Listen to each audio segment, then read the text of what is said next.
Hello students, welcome to my channel math solution by Baljeet sir. मैं बलजीत सैनी आज आपके सामने फिर हाजिर हूँ नंबर सिस्टम की एक नई वीडियो लेकर। आज के इस वीडियो के अंदर आपको मैं यूनिट डिजिट मतलब इकाई का अंक निकालना सिखाएंगे। किसी भी कम्पिटिटिव एग्ज़ाम के अंदर यूनिट डिजिट को लेकर अगर कोई भी क्वेश्चन आता है तो ये वीडियो देख लेने के बाद आपको किसी प्रकार की कोई प्रॉब्लम नहीं रहेगी यूनिट डिजिट के अंदर। तो शुरू करते हैं। सबसे पहले आपको इकाई के अंक के बारे में बता देते हैं। मैं एक संख्या लिखता हूँ 7 9 8 4। इस संख्या के अंदर, इस नंबर के अंदर अगर मैं आपसे पूछूं कि इकाई का अंक या यूनिट डिजिट कौन सी है तो आप जवाब देंगे 4। इसी को तो यूनिट डिजिट बोलते हैं, इकाई का अंक। जैसे 79 तो इकाई का अंक 9 को बोलेंगे, 81 इकाई का अंक 1 को बोलेंगे। यही तो इकाई का अंक होता है। तो आगे बढ़ते हैं इसकी टाइपों की तरफ। यूनिट डिजिट को लेकर किस किस प्रकार के क्वेश्चन पूछे जा सकते हैं आज हम प्रत्येक करेंगे।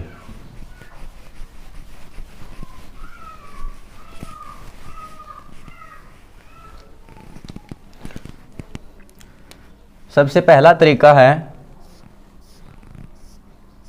प्लस में देकर आपसे क्वेश्चन पूछा जा सकता है।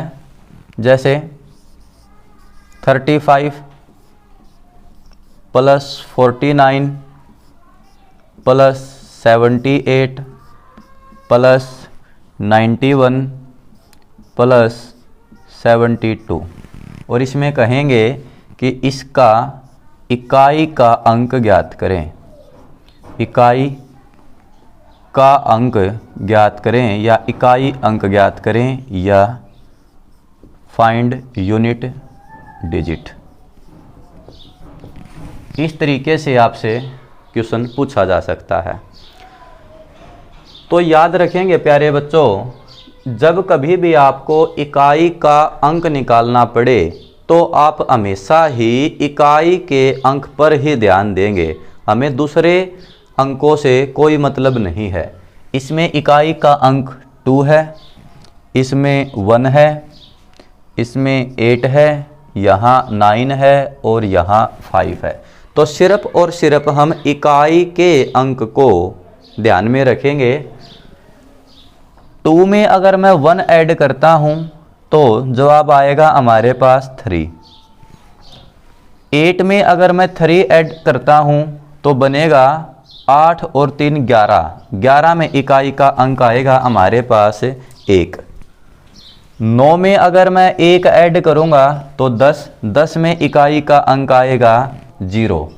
और 5 में अगर मैं 0 ऐड करता हूं तो इकाई का अंक आएगा आपका 5। तो आपका जवाब होगा 5। इस तरीके से आप इकाई का अंक ज्ञात कर सकते हो प्लस वाली संख्याओं के अंदर। एक और लेता हूं। इसके अंदर हमें इकाई का अंक निकालना है तो हम सिर्फ इकाई के अंक को ही ऐड करेंगे, बाकी किसी को यूज में नहीं लाएंगे। यहाँ 9 है, यहाँ 8 है। 9 और 8 17। 17 में इकाई का अंक आएगा 7। यहाँ इकाई का अंक 9 है। 9 और 7 16। 16 में इकाई का अंक आएगा 6। यहाँ है 5। 6 और 5 11। 11 में इकाई का अंक आएगा 1। यहाँ 2 है और 2 में 1 ऐड करूँगा तो मैं आपका जवाब रहेगा 3। तो आप जवाब बताएंगे 3। इस तरीके से आप प्लस की संख्याओं के अंदर इकाई का अंक ज्ञात कर सकते हैं। और आपसे पूछेंगे कि इकाई का अंक ज्ञात करें, यूनिट डिजिट फाइंड करें। तो इसमें भी आपको क्या करना है, इकाई के अंक को ही ध्यान में रखते हुए उन्हीं की मल्टीप्लाई करनी है, ज़्यादा और कुछ नहीं। यहाँ 7 है, यहाँ 6 है। 7 की 6 से मल्टीप्लाई करते हैं तो हम 42 आएगा, परंतु 42 में इकाई का अंक 2 आया। अब यहाँ 7 है, 7 की 2 से मल्टीप्लाई करूँगा तो 14 आएगा। 7 दूनी 14। 14 में इकाई का अंक 4 आएगा। यहाँ पर 2 है, 2 की 4 से करेंगे तो 8। 8 के 8 से करेंगे तो 8 8 64, 8 8 जा 64, 64 में इकाई का अंक 4 आएगा। और यहाँ 7 है, 7 की 4 से करूँगा तो 28, और 28 में इकाई का अंक होगा 8। इस तरीके से आप मल्टीप्लाई की संख्याओं के अंदर भी इकाई का अंक बहुत ही आसान तरीके से निकाल सकते हैं।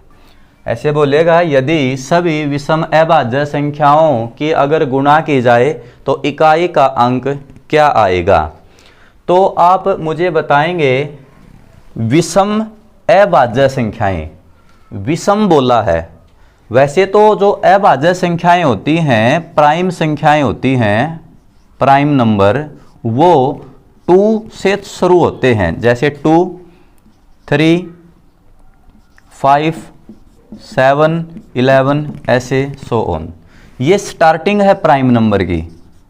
परंतु हमारे जो क्वेश्चन है उसके अंदर विषम अभाज्य संख्याएं बोली गई हैं, तो विषम तो स्टार्ट कहाँ से होंगी, 3 से। तो इसने बोला है 3 मल्टीप्लाई में 5 मल्टीप्लाई 7 मल्टीप्लाई 11 मल्टीप्लाई 13 ऐसे करते करते लास्ट तक सभी विषम, विषम अभाज्य, तो विषम शुरू होगी 3 से, और अगर बोलता है अभाज्य तो शुरू होगी फिर 2 से। अकेली अभाज्य बोलता है तो अगर गुणा करके देखते हम, 3 की अगर मैं 5 से मल्टीप्लाई करता हूं तो यहाँ 5 आएगा, 5 की 7 से करता हूं तो मैं फिर 5 आएगा, 5 की 1 से करता हूं तो फिर 5 आएगा, 5 की मैं 3 से करता हूं तो फिर 5 आएगा। इस तरीके से 5 की सीरीज चलती रहेगी। क्यों चलती रहेगी? क्योंकि कोई भी सम संख्या बीच में नहीं आएगी जिससे 5 के अलावा कोई दूसरा जवाब निकल कर आए। तो आप कह सकते हो सभी विषम अभाज्य संख्याओं के गुणनफल में इकाई का जो अंक रहेगा वो रहेगा 5। तो आपका राइट आंसर है 5।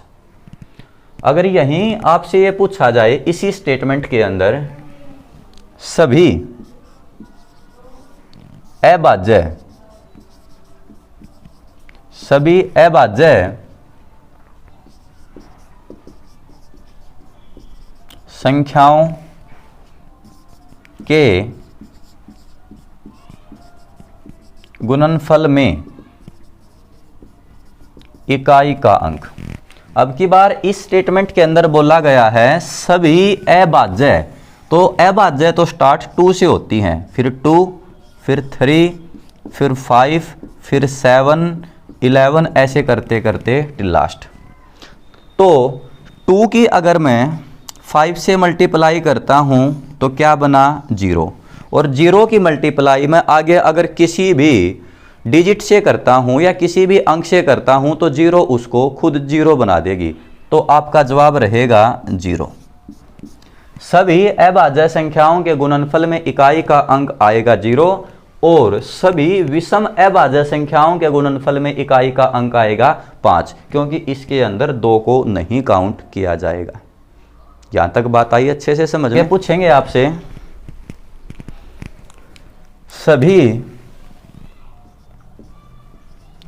सम संख्याओं के गुणनफल में इकाई का अंक ज्ञात करें। अब की बार सम बोला है, ध्यान देंगे, सम मतलब इवन।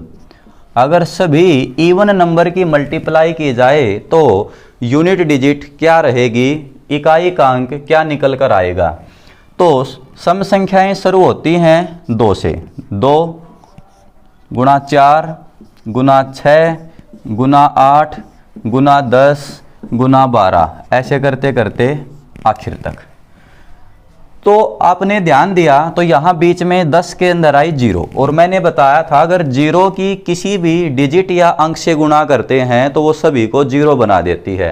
तो आपका जवाब रहेगा 0। सभी सम संख्याओं के गुणनफल में इकाई का अंक रहेगा 0। आगे बढ़ेंगे। इकाई के अंक को लेकर फैक्टोरियल एक सिंबल है ये वाला, या इसको इस तरीके से भी लिख देते हैं, एल को थोड़ा नीचे की तरफ आगे की तरफ बढ़ा देते हैं, तो इसको बोलते हैं फैक्टोरियल।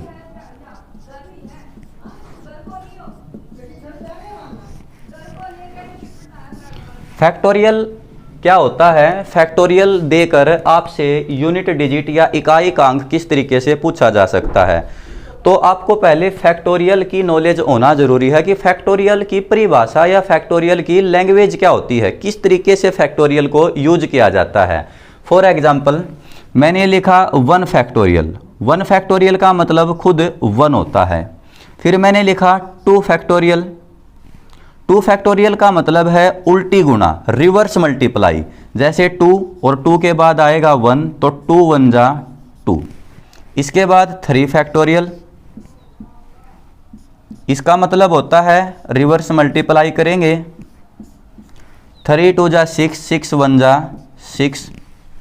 नेक्स्ट है 4 फैक्टोरियल, इसका मतलब होता है 4 मल्टीप्लाई 3 मल्टीप्लाई 2 मल्टीप्लाई 1, मल्टीप्लाई करेंगे तो 24। मैंने लिखा 5 फैक्टोरियल, इसको लिखेंगे आप 5 मल्टीप्लाई 4 मल्टीप्लाई 3 मल्टीप्लाई 2 मल्टीप्लाई 1, जवाब रहेगा 120। मैंने लिखा 6 factorial, 6 multiply 5 multiply 4 multiply 3 multiply 2 multiply 1, आप कहेंगे सर 720। ऐसे आगे की तरफ चलते हुए तो हमने यहाँ से क्या एक बात बाहर निकाली, मैंने 1 का फैक्टोरियल निकाला तो उसका जवाब 1 रहा, खुद 1। तो इट मीन्स ये जो 1 है, 1 के फैक्टोरियल में अगर यूनिट डिजिट पूछी जाती है तो जवाब 1 रहेगा।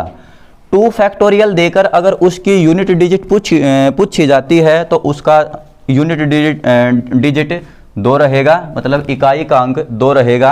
3 के फैक्टोरियल में इकाई का अंक 6 रहेगा। 4 फैक्टोरियल में इकाई का अंक 4 रहेगा, क्योंकि इसकी मल्टीप्लाई 24 आई है और 24 में इकाई का अंक खुद 4 है। और 5 फैक्टोरियल में इकाई का अंक 0 आएगा। 6 फैक्टोरियल में इकाई का अंक 0 आएगा और इस तरीके से आगे की तरफ। तो यहाँ से क्या एक नई बात निकल कर आई, 1 के फैक्टोरियल में 1 जवाब रहेगा, 2 के फैक्टोरियल में 2 जवाब रहेगा, 3 के फैक्टोरियल में 6 रहेगा और 4 के फैक्टोरियल में 4 रहेगा। 4 के बाद अगर कोई भी फैक्टोरियल देकर आपसे इकाई का अंक पूछा जाता है तो आप सीधा जवाब 0 देंगे, क्योंकि 4 के बाद आने वाला प्रत्येक फैक्टोरियल का मान इकाई के अंक में पीछे 0 देगा आपको। हर बार किसी न किसी में कोई ना कोई 0 आएगी। जैसे अगर आपको क्वेश्चन दिया जाए 111 के फैक्टोरियल में इकाई का अंक बताएं, तो 111 तो 4 के फैक्टोरियल से बड़ा है, तो आप बिना सॉल्यूशन बिना किसी कैलकुलेशन से जवाब दे सकते हो 0। अगर आपसे कोई पूछे 1225 के फैक्टोरियल में इकाई का अंक क्या रहेगा, ये भी 4 से बड़ा है, तो आप सीधा जवाब देंगे 0। इस तरीके से आप फैक्टोरियल के क्वेश्चन के अंदर इकाई के अंक बहुत ही इजीली निकाल सकते हो। कुछ और क्वेश्चन फैक्टोरियल के ऊपर बनाए जाते हैं, वो जानेंगे। ये एक संख्या लिखी मैंने, 888 का फैक्टोरियल पावर में दिया गया है 9925। 9261 का फैक्टोरियल 2005 दिया गया है पावर में। 7246 की पावर फैक्टोरियल में दी गई है 7992 और 1000 की पावर फैक्टोरियल में दी गई है 1000। तो इसमें क्या है, मैंने बताया था अगर 4 से ज़्यादा अगर फैक्टोरियल का मान आता है तो उसका जो जवाब रहेगा वो पीछे जो अंक आएगा वो 0 में आएगा। तो यहाँ इकाई का अंक 8 है, यहाँ इकाई का अंक 1 है, यहाँ इकाई का अंक 6 है और यहाँ इकाई का अंक 0 है। इस क्वेश्चन को कराने से पहले आपको एक छोटी सी बात और बता देता हूँ मैं। जैसे एक संख्या लिखता हूँ मैं 5 की पावर 36, तो इस 5 को बोला जाता है बेस, मतलब आधार। और जो ये 36 आपको दिखाई दे रहा है 36, 5 की पावर 36, तो इसको बोलते हैं हम पावर। पावर मतलब घात।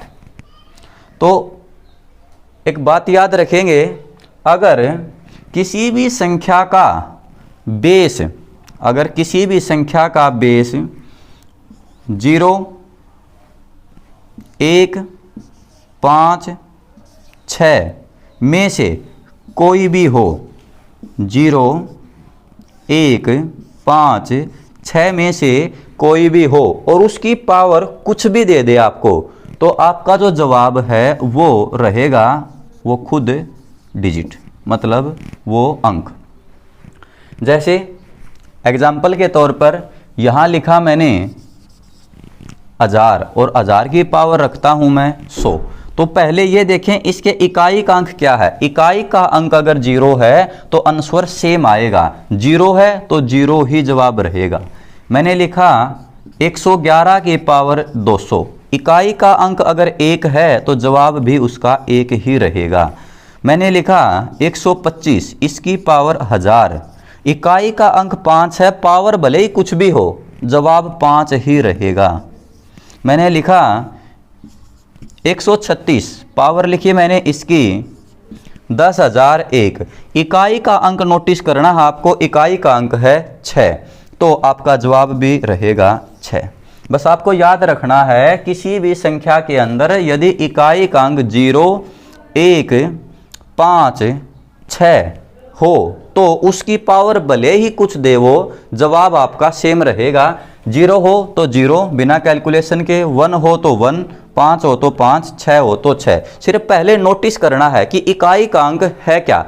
वैसे ही आपको यहाँ भी चेक करना होगा कि इकाई का अंक है क्या। यहाँ देखेंगे अभी इसके अंदर इकाई का अंक 8 है तो ये अलग तरीका हो गया। यहाँ इकाई का अंक 1 है तो जवाब 1 रहेगा, यहाँ इकाई का अंक 6 है तो जवाब 6 रहेगा, और यहाँ इकाई का अंक 0 है तो 0 रहेगा।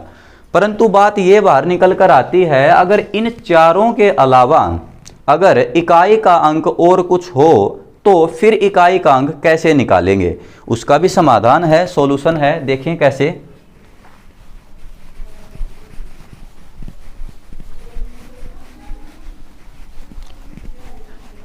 बात याद रखेंगे प्यारे बच्चों, यदि इकाई का अंक 4 हो, यदि इकाई का अंक 4 हो और इसकी दो तरीके की पावर मिलेंगी, घात मिलेंगी। एक तो पावर मिल सकती है आपको सम और एक पावर मिल सकती है विषम, इसके अलावा तो कोई पावर होगी ही नहीं। जैसे सम के अंदर और विषम के अंदर, विषम लेते हैं हम पावर 1, अगर मैं 4 की पावर 1 करता हूं तो जवाब रहेगा 4, और पावर अगर मैं 2 लेता हूं सम में, 4 की पावर अगर मैं 2 करूंगा तो 16, और 16 में इकाई का अंक क्या रहेगा 6। तो आपको याद रखना है कभी भी कितनी भी बड़ी संख्या दे रखी हो, 4 की पावर अगर सम है तो जवाब 6 रहेगा, और 4 की पावर अगर विषम है तो जवाब 4 रहेगा। इस बात को आपको याद रखना है। एग्जाम्पल के तौर पर एक संख्या लिखते हैं हम 74,544, और मैं इसकी पावर लिख देता हूं 1000, और मुझे इसका इकाई का अंक निकालना है। तो आप पहले ध्यान दें कि इकाई का अंक क्या है 4, और इस इकाई के अंक 4 की पावर क्या है 1000, और 1000 कैसी संख्या है, एक सम संख्या है, और 4 की पावर सम होने पर जवाब क्या आएगा 6। तो आप इसका जवाब 6 दे सकते हो सीधा ही बिना कैलकुलेशन के। या अगर इस तरीके से मिले, अगर मान लो यही संख्या होती और इसकी पावर यहाँ हमारे पास 10,001 होती, तो अब की बार पावर विषम हो गई, विषम हो गई तो 4 की पावर विषम होने पर जवाब भी खुद 4 ही आता है, तो इसका जवाब रहेगा 4। इन दो बातों को आप अच्छे से याद रखेंगे जिससे आपकी कैलकुलेशन आसान रहेगी और क्वेश्चन को करने में समय बचेगा। नेक्स्ट बात की तरफ ध्यान देंगे। ऐसे ही 4 की तरह एक नंबर और है 9। अगर 9 की पावर सम हो और 9 की पावर अगर विषम हो, विषम में लेते हैं हम 1। 9 की पावर अगर मैं 1 करता हूं तो जवाब आप कहेंगे सर 9 आएगा, और अगर मैं 9 की पावर 2 करता हूं तो 9 की पावर 2 का मतलब हुआ 81, और 81 में इकाई का अंक आया 1। तो यहां से एक फैक्ट बन गया, 9 की पावर अगर कभी भी सम है तो जवाब 1 रहेगा, और 9 की पावर अगर विषम है तो जवाब 9 रहेगा। कैसे? जैसे एक संख्या लिखते हम 1999 और इसकी पावर रख दी हमने 20, तो हमने देखा कि इकाई का अंक तो 9 है, परंतु इसकी पावर जो 20 है वो सम है। अगर 9 की पावर अगर सम है तो उसका जवाब अब बिना निकाले 1 देंगे। अगर यहीं 20 की बजाय 21 होता तो पावर अब क्या बन जाती? 9 की विषम बन जाती, और 9 की पावर अगर विषम है तो जवाब उसका खुद 9 रहेगा। इन दोनों बातों को आप अच्छे से ध्यान रखेंगे। आगे बढ़ते हैं।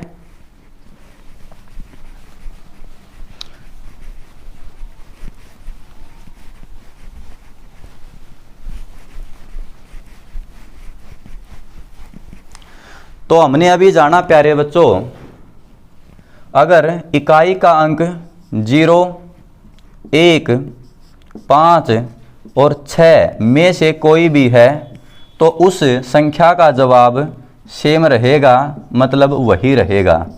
दूसरी बात सीखी है हमने, अगर 4 की पावर सम हो तो जवाब 6 आता है, और 4 की पावर अगर विषम हो तो जवाब 1 आता है। नेक्स्ट बात सीखी है हमने 9 को लेकर, अगर 9 की पावर सम है तो जवाब 1 आता है, और 9 की पावर अगर विषम है तो जवाब 9 आता है। तो इतने नंबर तो हमारे पास कंप्लीट हो गए, परंतु कुछ नंबर और बचे हमारे पास, जैसे 2, 3, 7, 8। 2, 3, 7, 8।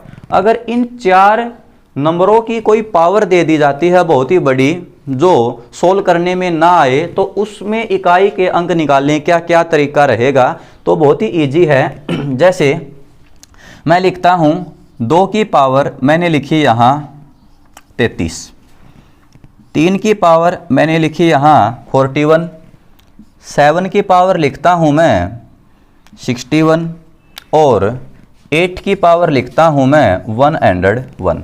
और आपसे पूछा जाए कि इनके इकाई का अंक क्या होगा, तो आप याद रखेंगे, अगर बेस मतलब आधार के इकाई का अंक 2, 3, 4 और 8 में से कोई दे रखा है और उसकी पावर कुछ भी दे रखी हो, तो उसकी पावर को हम 4 से भाग देंगे, और 4 से भाग देने के बाद जो रिमाइंडर बचेगा, जो शेषफल बचेगा, वो इस बेस की पावर बना देनी है।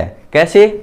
ध्यान दें, 33 को अगर मैं 4 से भाग देता हूं तो 8 चौका 32, रिमाइंडर बचेगा 1, तो मैं इस 2 की पावर क्या बना दूंगा? 1, और 2 की पावर 1 होने पर जवाब क्या आएगा? इकाई का अंक 2। ऐसे ही यहां करेंगे हम। 41 को अगर मैं 4 से भाग देता हूं तो रिमाइंडर बचेगा 1, और 3 की पावर मैं अब 1 बना दूंगा, 3 की पावर 1 होती है 3। ऐसे ही यहाँ 61 को अगर मैं 4 से भाग दूंगा तो बचेगा रिमाइंडर 1, और 7 की पावर 1 बनाऊंगा मैं, तो जवाब रहेगा 7। ऐसे यहाँ डिवाइड करेंगे 8। 101 को अगर मैं 4 से डिवाइड करता हूँ तो रिमाइंडर बचेगा 1, और 8 की पावर 1 होती है 8। आप इस तरीके से इन संख्याओं का आंसर निकाल सकते हो बहुत ही आसान तरीके से। परंतु एक सवाल और निकल कर आता है दिमाग में, अगर आप ये कहो कि सर यहाँ कोई अगर ऐसी पावर आ जाए जो 4 से पूरी डिवाइड होती हो, तो रिमाइंडर क्या रखेंगे? फिर तो रिमाइंडर 0 आएगा। और अगर मैं यहाँ 0 रखता हूँ, अगर फॉर एग्जाम्पल यह क्वेश्चन अगर हमारे पास ऐसे होता, यहाँ लिख लेते हैं, ये लिखा मैंने 2 की पावर 32, फिर रखा मैंने यहाँ हमारे पास 3 की पावर 40, फिर रखा हमने 7 की पावर 60, और फिर रखा हमने 8 की पावर 100। क्वेश्चन तो ऐसे भी हो सकता है, जरूरी थोड़ी है कि हम किसी भी संख्या को 4 से भाग दें और उसका रिमाइंडर ही बचे। अगर रिमाइंडर ना बचे तो जैसे यहाँ 32 को मैं 4 से भाग करूंगा तो ये जो 32 है 4 से कंप्लीट डिवाइड हो जाएगा और रिमाइंडर 0 बचेगा। अगर मैं 2 की पावर 0 करता हूं तो आप जवाब क्या कहोगे सर? आप तो ये कहोगे सर 2 की पावर 0 करें तो आंसर हमेशा 1 आता है, क्योंकि किसी भी नंबर की पावर 0 होने पर जवाब 1 होता है। परंतु अगर 2 को मैं 32 टाइम खोलता हूं या ओपन करता हूं तो उस टाइम पर तो जवाब 0 नहीं आएगा। जैसे 2 की पावर 1 रखते हैं तो जवाब 2 आता है, 2 की पावर 2 रखते हैं तो 4 आएगा, 2 की पावर 3 रखेंगे तो 8 आएगा, 2 की पावर 4 रखेंगे तो 16 आएगा। ऐसे ऐसे अगर हम 32 तक लेकर जाएं तो 0 का तो कोई सवाल ही पैदा नहीं हो रहा। तो आपको बात याद रखनी है, अगर आधार के आधार जो इकाई का अंक होता है, आधार में इकाई का अंक 2, 3, 7 और 8 हो और उसकी पावर अगर 4 से पूरी भाग होती हो तो उस इकाई के अंक की पावर खुद 4 बना देनी होती है। 2 की पावर 4 हो जाएगी, 3 की पावर 4 हो जाएगी, 7 की पावर 4 हो जाएगी और 8 की पावर 4 हो जाएगी। और इसको अब हम ओपन करेंगे। 2 की पावर 4 होती है 16, 16 में इकाई का अंक आएगा 6, 3 की पावर 4 होती है हमारे पास 81, 81 में इकाई का अंक आएगा 1, 7 की पावर 4 होती है 2401, इसमें इकाई का अंक आएगा हमारे पास 1, और 8 की पावर 4 मतलब 8 की 4 बार गुणा, तो मैं इसको ऐसे भी लिख सकता हूँ 64 गुणा में 64, क्योंकि 8 की 2 ये हुई, 8 की 2 ये हुई, और 4 की मैं 4 से गुणा करता हूँ, इकाई के अंक की इकाई से गुणा करूँगा तो 4 चौके 16, यहाँ से इकाई का अंक आया हमारे पास कितना? 6। तो इस तरीके से आप इस को सोल्व कर सकते हो। आज की वीडियो के अंदर इतना ही। Thank you.